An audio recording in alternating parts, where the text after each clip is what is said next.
Devenue en 2013 l'Université Polytechnique Internationale Dr Obiang Nguema Mbazogo, l'UPI-ONM, dont le confort et l'expérience font l'aisance des apprenants à acquérir le savoir en licence, en master et autres, vous offre la revue de presse sur GSTV Bénin. Bonjour à toutes et à tous et bienvenue à la une des journaux de ce vendredi sur GSTV Bénin. Réuni en Conseil des ministres ce mercredi 9 juin 2021, le gouvernement a décidé de ramener à 30 jours le délai de paiement des créances des micro, petites et moyennes entreprises à l'égard de l'État. Et trouve que cette mesure d'assouplissement au profit des entreprises bénéficiaires qui impliquent des diligences au niveau du Trésor est une action hautement sociale selon le directeur général du Trésor et de la comptabilité publique, Oumara Karimou Assouma. Donc plus d'inquiétude et les entreprises seront payées plus rapidement et pourront mieux tourner leurs activités. Le délai maximal de paiement est fixé à 30 jours, confie la nation, qui sait que concernant les dossiers en cours de traitement, le ministre d'État en charge de l'économie et des finances a donné des instructions pour que tous les dossiers en instance soient libérés au plus tard la fin de la semaine prochaine. Ayant appris cette mesure de soulagement à l'égard des micro, petites et moyennes entreprises, le Soleil Bénin Info note déjà une joie dans la gouvernance économique et sociale à l'ère de Talon 2. Pour Nord-Sud quotidien, le gouvernement a pris une mesure salvatrice. Matin Livre ajoute que le ministre de l'économie et des finances a déjà pris toutes les dispositions pour une mise en œuvre de la décision du gouvernement qui réduit à 30 jours la procédure du paiement des créances aux micro, petites et moyennes entreprises. Le potentiel donne aussi cette information mais se penche journalièrement sur les relations bilatérales bénino-allemandes. Le modèle Talon séduit l'Allemagne, affiche le journal de Adriatique Paton en manchette.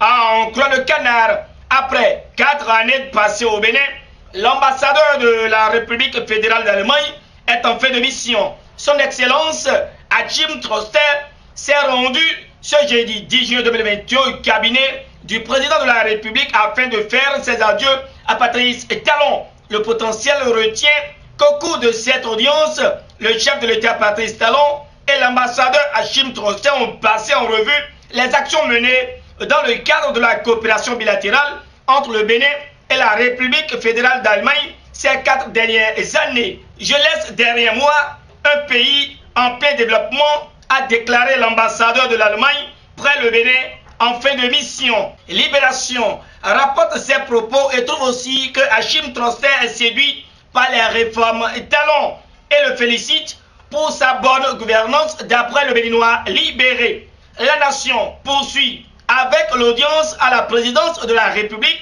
et mentionne que le nouveau président de la commission de l'UOMOA était chez Patrice Talon ce jeudi 10 juin 2021, précisant que Abdoulaye Diop est en séjour au Bénin. Le quotidien du service public étale qu'après avoir échangé avec le chef de l'État, Abdoulaye Diop n'a pas caché ses impressions. Il dit être venu à Cotonou surtout pour remercier le président Patrice Talon pour le soutien apporté à sa désignation à la tête de la commission. Mieux, l'hôte a souligné que Patrice Talon joue un rôle important dans les activités de l'Union. Ses avis et conseils sont les bienvenus pour permettre d'asseoir la feuille de route sur laquelle l'homme fonctionnera, ajoute le canard. Les échanges entre les deux personnalités ont pris en compte des questions économiques et financières, confie la nation. Un tour dans le Nord et Nord Bénin Info attire l'attention de tous sur la cherté des produits de première nécessité. L'inquiétude gagne le marché à Zerker, s'exclame le canard, mais craignant une cruelle famine des ménages béninois due à l'augmentation des denrées alimentaires, il en a marre, dénonce la cherté de la vie, martèle l'audace info. À côté, le Soleil Bénin Info ne fait pas la langue de bois face à la hausse vertigineuse des prix des denrées alimentaires dans les marchés et clame que le gouvernement réagit et prend des mesures appropriées. La preuve que le réformateur et à l'écoute des cris d'alarme des populations, précise le confrère. L'Audace Info fait remarquer qu'il y a grogne persistante des étudiants contre la gestion de l'actuel DG Senou, refusant de voir la réalité en face. Ghislaine Fagbon peine à convaincre, répond le journal de Romuald Alingo, déçu de constater que depuis sa prise de fonction, le sport universitaire se meurt. Témoignent les acteurs sportifs et amplifiés par l'Audace Info. Le pays émergent enfonce le couteau et fait savoir qu'il y a grogne contre la directrice du Centre des œuvres universitaires et sociales d'Abomey Calabi. Pour le journal de Vikou, le sport universitaire se meurt et Ghislaine Fagbon refuse de voir la réalité en face. Depuis son arrivée en juillet 2016 sur le lieu de Savoie, baigné dans l'insalubrité et dans l'insécurité, précise le confrère. Les laudateurs aux ordres peinent à convaincre, ajoute le pays émergent, toujours avec le même confrère, et nous savons qu'il y a crise latente chez les requins FC. Et le pays émergent trouve que ça grogne chez les supporters, ainsi que le président intérimaire Roch Nieri est sur une chaise éjectable.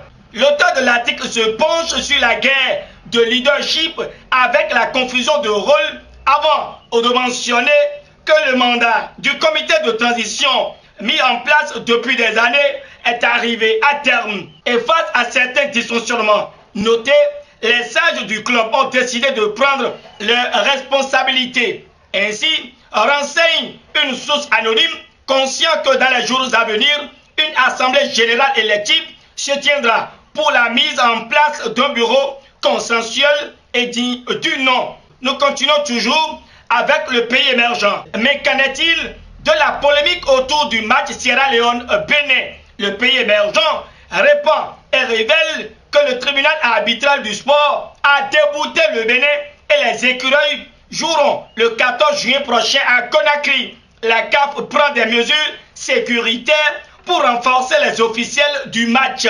Mesdames et messieurs, c'est sur cette image sur laquelle je vous invite à méditer que se referme cette revue de presse que je vous remercie d'avoir suivi. Merci d'avoir été des nôtres toute la semaine. D'ici à là, portez-vous bien, bonne journée et très bon début de week-end à tous et à chacun. Bye bye. Devenue en 2013 l'Université Polytechnique Internationale Dr Obiang Nguema Mbazogo, l'UPI-ONM, dont le confort et l'expérience font l'aisance des apprenants à acquérir le savoir en licence, en master et autres, vous offre la revue de presse sur GSTV Bénin.